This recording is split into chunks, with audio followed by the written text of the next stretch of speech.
Un effort physique s'accompagne toujours d'un ensemble de modifications importantes dans l'organisme, tant au niveau de l'activité respiratoire que de l'activité cardiaque.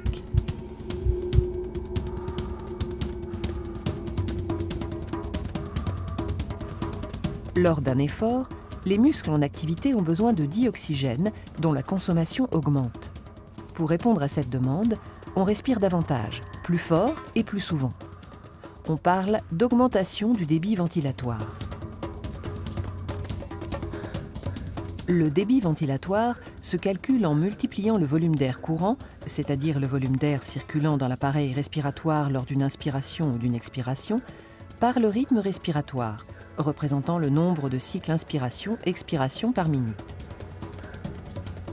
Lors d'un effort physique, le débit ventilatoire peut passer en moyenne de 5 à 120 litres par minute.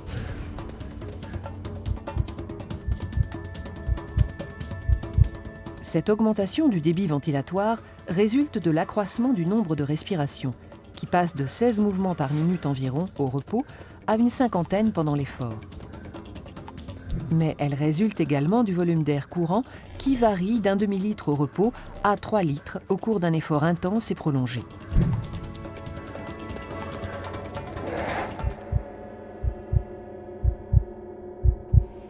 L'organisme doit apporter dioxygène et nutriments en grande quantité aux muscles. La circulation du sang dans les vaisseaux s'accélère. Débit et fréquence cardiaque augmentent nettement. La fréquence cardiaque ne dépassera toutefois pas une valeur limite, qui est approximativement donnée par la formule fréquence cardiaque maximum égale 220 moins l'âge en années.